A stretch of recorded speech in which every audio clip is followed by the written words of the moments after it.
Muy buenos días, usted que se encuentra aquí, allá y más allá.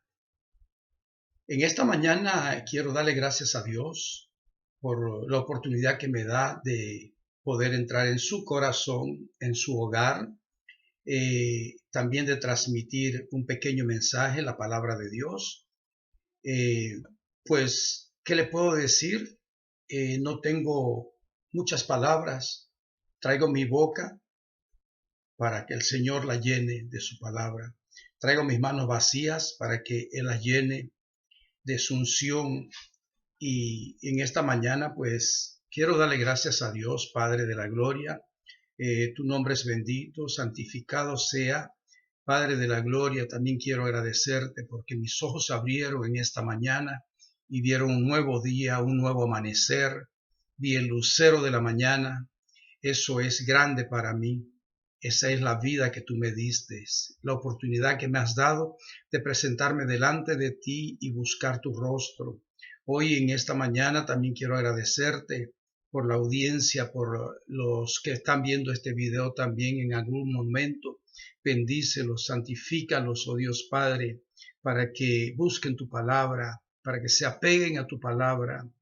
Te doy gracias, oh Dios, porque tú has puesto tu mano sanadora sobre mi vida y sobre la vida de muchos que hemos estado pasando quebranto de salud. Ahora te lo agradezco en el nombre de nuestro Señor Jesucristo. Amén. En esta mañana, amados hermanos, quiero compartirle algo que estuve mirando en los primeros libros de la Biblia y me doy cuenta realmente que desde el comienzo de la Biblia hasta el Apocalipsis, o sea, del Génesis al Apocalipsis, el Señor nos está hablando de un solo tema. Y el tema principal de hoy es la fidelidad a Dios. En el libro de Números se describe la santidad y soberanía de Dios al presentarlo como un ser celoso, misericordioso, que exige obediencia y fidelidad de su pueblo. No solamente está en el libro de Números, está en toda la Biblia. A esto el Señor Jesucristo le llamó evangelio. Las buenas nuevas que él trajo era solamente presentando el reino que se había acercado. Pero el reino es Cristo y él traía el mismo mensaje de antes. Simplemente que Dios había escogido un pueblo para él. O sea, para él ser su Dios y que ese fuera su pueblo. El pueblo no entendió a cabalidad el propósito de Dios. Al no entender el propósito de Dios, fracasó. Toda la trayectoria del Antiguo Testamento, por años y años, cientos de años, Dios vino hablándole a su pueblo y llamándolos a la obediencia.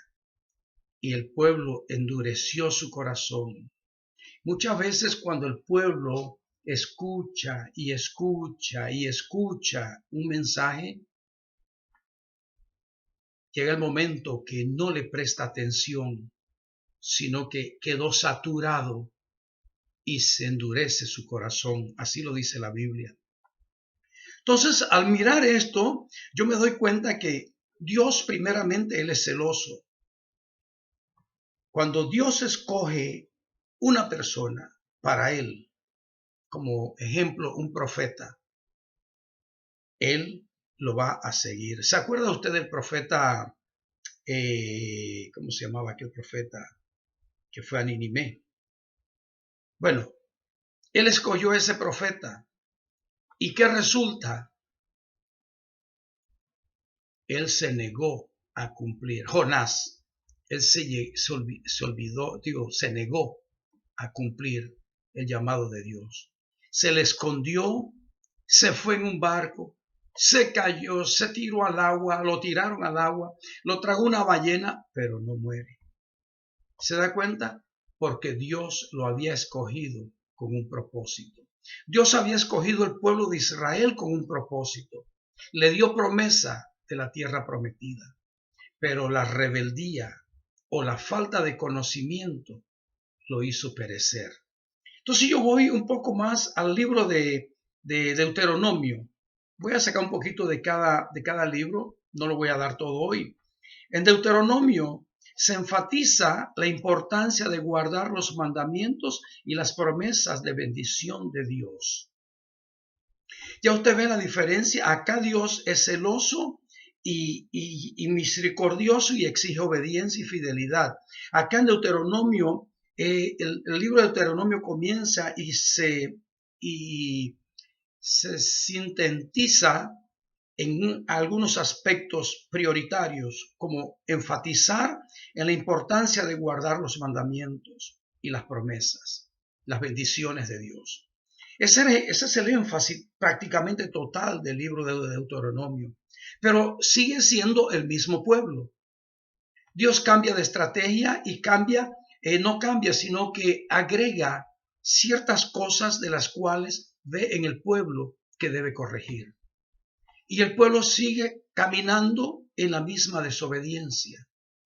Ahora nosotros voy a dejar el Antiguo Testamento allí y vamos a enfocarnos un poco en el Nuevo Testamento.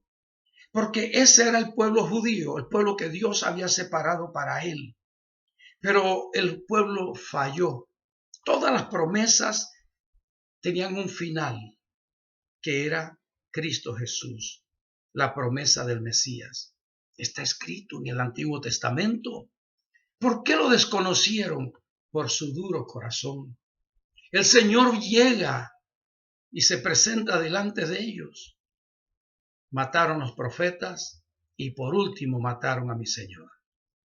¿Por qué? Porque no tuvieron visión, no tuvieron oído para escuchar la voz de Dios. Entonces su corazón se endureció no creyéndole a Dios. Mire lo que dice el Señor Jesucristo acá en el Nuevo Testamento. Estoy sacando solamente un versículo, 2. En el Nuevo Testamento dice el Señor Jesús a los judíos que habían creído: si vosotros permaneciereis en mi palabra, seréis verdaderamente mis discípulos y conoceréis la verdad y la verdad os hará libre. Quiero hacer un poquitito de énfasis en esto. Dice: si vosotros permaneciereis en mi palabra, seréis verdaderamente mis discípulos. ¿Qué entiende usted por esto? Si no permanecemos en su palabra, entonces no somos verdaderamente sus discípulos. Cuando Él dice seréis verdaderamente mis discípulos, significa que hay unos discípulos que no son verdaderamente sus discípulos. No le estoy hablando de teoría personal, sino en la interpretación que la misma palabra se da a sí misma. Permanecieres, si vosotros no permanecieres en mi palabra. Estoy repitiendo el versículo, porque quiero que quede bien claro entre nosotros.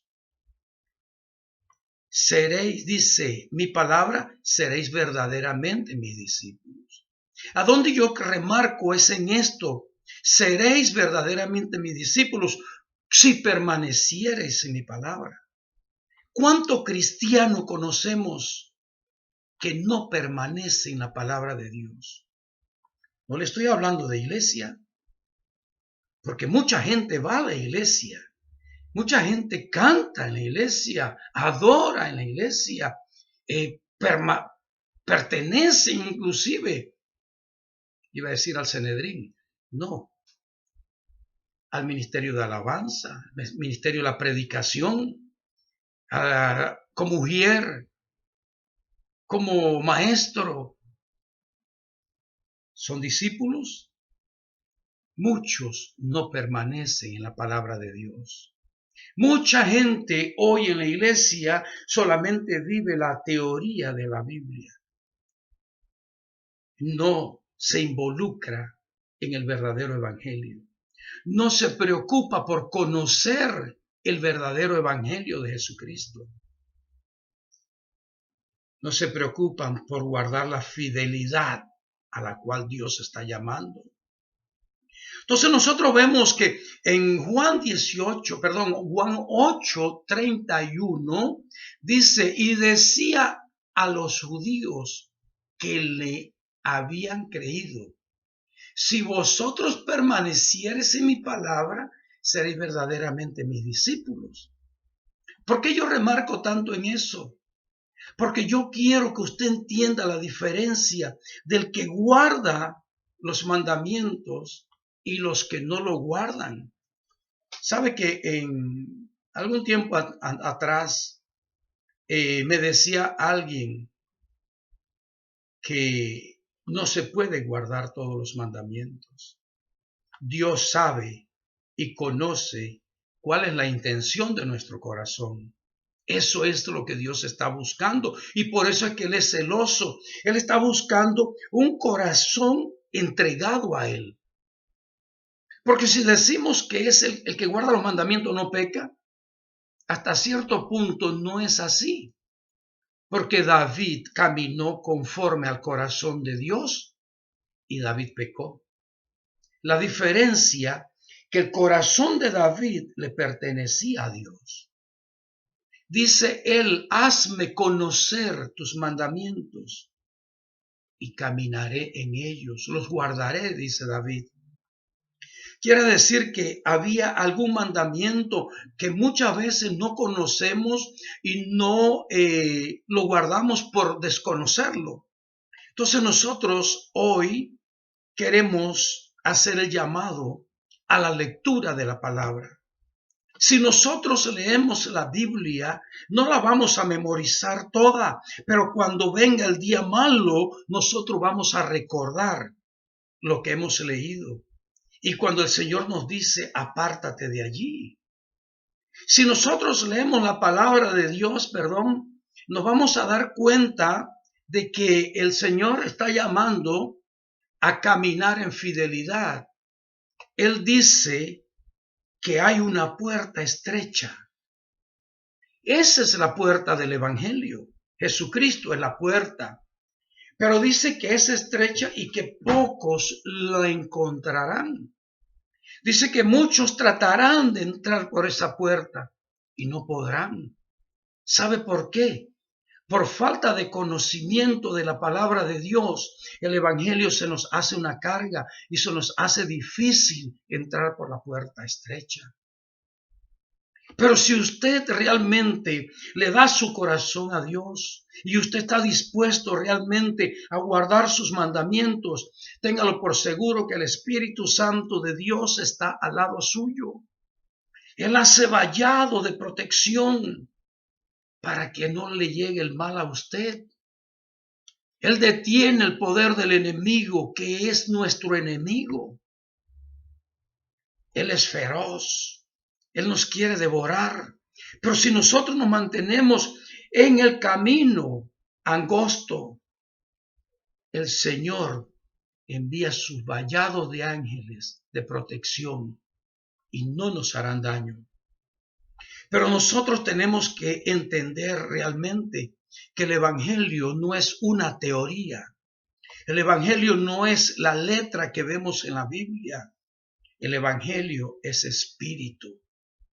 El verdadero Evangelio es Cristo Jesús hablándonos. ¿Por qué le digo el verdadero Evangelio? Porque no hay otro, decía Pablo, pero sí hay muchos que han tergiversado el Evangelio de Jesucristo. Han mal usado el Evangelio de Jesucristo y se llaman pastores, maestros, profetas, evangelistas y apóstoles. Pero la Biblia nos asegura a nosotros que vendrán momentos difíciles donde el engañador saldrá a buscarnos, saldrá a encontrarnos, a darnos la mano. El engañador saldrá a nuestro camino a decirnos buenos días. y nosotros no sabemos distinguir entre el bien y el mal. No hemos aprendido a discernir en el Evangelio de Jesucristo a los espíritus. Y ahorita hay un semillero, podríamos decir, un crecimiento enorme. Cualquiera se hace pastor. Cualquiera se hace apóstol. Los profetas abundan. ¿Qué cree usted que es eso? El cumplimiento de la palabra de Dios, que dice que en los últimos tiempos vendrán engañadores. Dice, y engañarán inclusive al pueblo de Dios. Un pueblo que fue separado para él. ¿O usted cree que el pueblo de Dios, de Israel, no fue engañado? ¿Por qué usted cree que él fue llevado, ese pueblo fue llevado a adorar imágenes? Si Dios le había advertido, no te dejes llevar de los que moran allá en aquellas tierras, en el mundo, pues. Eso mismo te está diciendo a ti hoy. No te dejes confabular de los que viven en el mundo, inclusive de los que viven en las iglesias, porque hay mucho infiltrado que no son de Cristo Jesús, que pertenecen al enemigo de nuestras almas y lo que quieren es la derrota nuestra. Nos ponen la zancadilla, nos ponen piedra en el camino y más adelante nos encontramos con aquel que está en las tinieblas y se viste de luz. Y porque tú lo ves vestido de luz como un pastor o como un profeta, te da la mano y tú le das la bienvenida. Bienvenido, diablo, que el Señor lo reprenda. Eso es lo que está haciendo mucho pueblo. Usted ve la cantidad de seguidores que hay ahora mismo en la doctrina de la prosperidad. Usted quiere verdaderamente prosperar, agárrese de la mano de Cristo. Dios lo bendiga, Dios le abra el entendimiento. Son pequeñas espigas las que yo estoy poniendo en estos videos. Podría predicarle por 1 hora o 2 horas, pero ¿para qué? Yo quiero poner pequeñas espigas que lleguen al corazón del oyente. Que sea Cristo Jesús en su vida. Dios le bendiga, amado hermano. Que pase un feliz día.